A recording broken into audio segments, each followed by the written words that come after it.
I'm Edie Lush, and I'm here in Davos at the Hub Culture Pavilion, back with a familiar face, Peter Lacy. Absolutely. Since we last spoke, you've now moved to Shanghai. You are Managing Director for Sustainability Services for the Asia and Pacific region for Accenture. So tell me what your big theme is this time at Davos.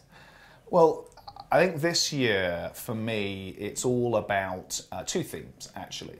The first is the circular economy and innovation and the idea of eliminating waste in businesses.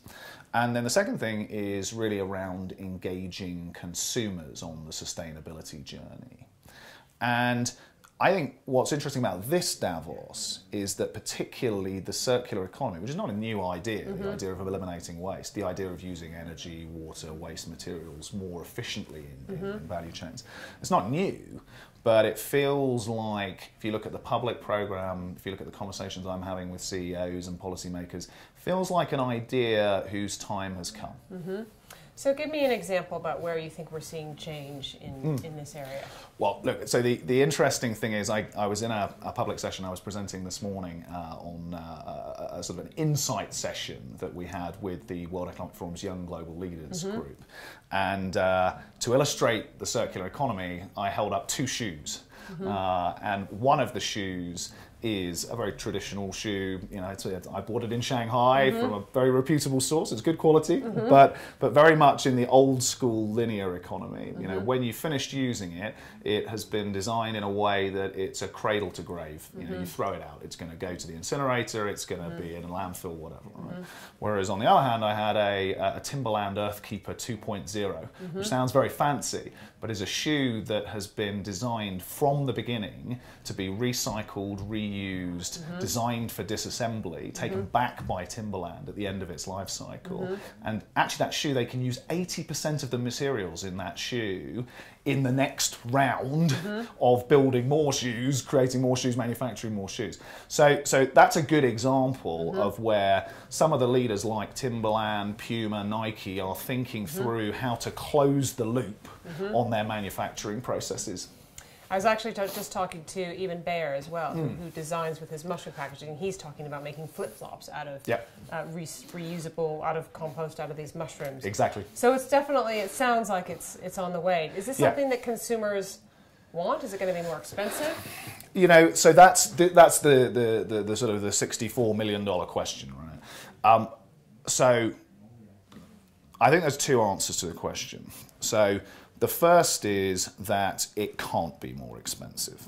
You know, if you ask the average consumer, not the sort of the margins consumer that's the ethical warrior or the kind of the green goddess, you know, exactly.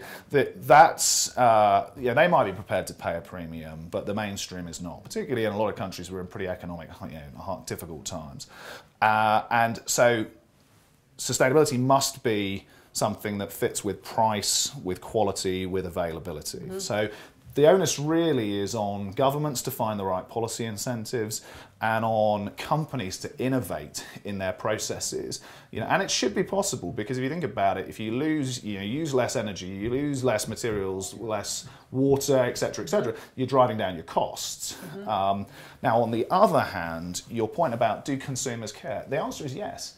And actually, tomorrow we launch a report called Engaging Tomorrow's Consumer with WEF, where we've been working with many of the leading brands, the Kingfishers, the Unilevers, the Coca-Colas, on how to engage tomorrow's consumer on sustainability. And the answer to your question is yes, they do care, but they want companies to provide them with real choices. They want to feel engaged in the process. And actually, interestingly, particularly for me in Asia, when we looked at the most receptive consumer group, they're Asian, they're urban, and they're millennial. You know, so that's interesting in itself. That's the target audience to shift global behaviours, because those are very receptive, but also they are real influencers. So why is that? Why is the centre of gravity moved to Asia? Well, I think partly because of the time frame we looked at. So the centre of gravity, to your point, if you look out at 2030, the spending power of middle class Asia in countries like China and India is going to be phenomenal. And that shift is taking place already, but by 2030, you know, the dominant consumer goods spending will be in Asia. And within that group, millennials will have the most significant chunk of that spending. Also, they're digital natives. They're very pro-social, they're very pro-environmental. They think they can change the world, and they think it's their duty to change the world.